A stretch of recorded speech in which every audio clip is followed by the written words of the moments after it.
Imagine this. You're sitting in a classroom surrounded by your peers. In the front of the room, your teacher is giving an important lecture on information for a test next week. But your mind betrays you. Instead of processing this information and staying focused, your mind decides to begin wondering what you're going to have for dinner or even when your next break will be. Suddenly, your mind is whirling, thoughts flying in and out of your brain at staggering rates. You begin to fidget, no longer able to stand still. All of a sudden, the bell has rung, and you haven't heard any words that your teacher has said. This is the everyday occurrence for just one student with a learning disability in the regular public school classroom.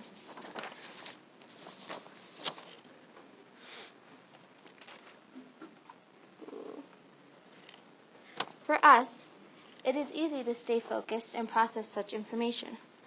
But for a student with learning disabilities, the normal public school classroom setting may not be enough for them to learn properly and, frankly, quite confusing.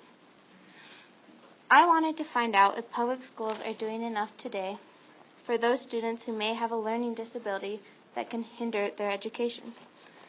Through my research, I hope to discover a way to offer all children an equal learning opportunity. Today, I'm going to talk to you about the types of special needs programs offered in today's public school education, the laws that enforce these programs, and the consequences that could occur without the offering of special needs programs for these children. 6.5 million students, or 13% of students ages 3 to 21, have a learning disability and receive special education in today's public schools every year. About 90% of those identified with a learning disability have high incidence disabilities. These can include speech and language impairments, autism, intellectual disabilities, and emotional disturbance. The programs offered in today's public schools are also angled towards students with less critical learning disabilities, such as visual and hearing impairments and dyslexia. Depending on the severity of the learning disability, schools offer programs for a wide range of students. Some programs or services can include having a certified educational teacher, behavioral counseling, speech therapy support from a paraprofessional, or even access to assistive technology. These programs allow the students to learn in a way that allows them to process information and understand it. Some schools are even designed specifically for students with learning disabilities.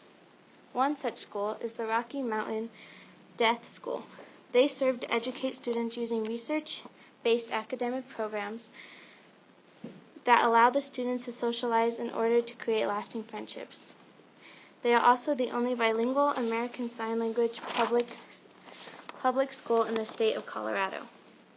However, these services can be extremely costly and often require significant technical expertise. Providing effective special education is a challenge for any school to accomplish, but it is even harder for lower-income public schools to manage. These students in low-income public schools don't have the same educational opportunities as the students in higher-income schools. They struggle to properly learn their lessons and complete homework and tests. However, we have greatly improved in our recognition and establishment of special programs for students who need them. In the past, public schools did not conform to students with learning disabilities.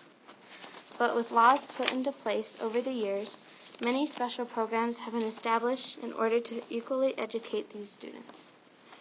The federal and state laws associated with teaching students with learning disabilities grew out of the civil rights movement.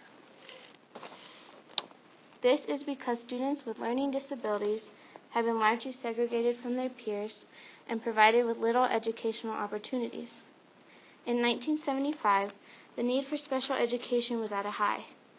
Parents wanted their children to have an equal educational opportunity in whatever school they chose. This caused the Individuals with Disabilities Education Act to be put into place. This ensured a national approach to ensuring access and providing quality special education and related services to all.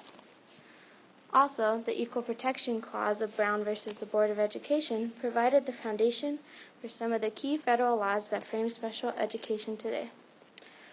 These federal laws aim to provide equal educational opportunities while allowing students who require special education to mainly be taught in a normal classroom environment, like this one. This helps to build social skills and create bonds with others that may be difficult for them to otherwise establish. However, there is still room for improvement. Public schools are still struggling to provide high quality education to students with disabilities. These students have a lower graduation rate than non-disabled students, as well as limited postgraduate opportunities. It is harder for them to find work and apply the education they have received in their work environment. In fact, many students with disabilities score lower than students without disabilities on standardized tests. There is a significant gap when looking at the results of student achievements between students with disabilities and students without. This is due to the education provided by public schools to these students in special educational programs. Furthermore, it is shown that students with learning disabilities have a lower graduation rate than students without disabilities. This could be due to having more disabled students dropping out of school or being held back. Students with learning disabilities are more likely to end up in juvenile facilities due to acting out. This could be prevented with having a quality education that teaches them significant life and social skills to help them succeed in the future.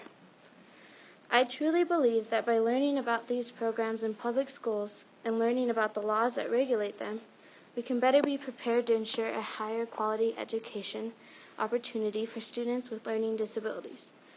Robert Johns said, "Every child has a different learning style and pace.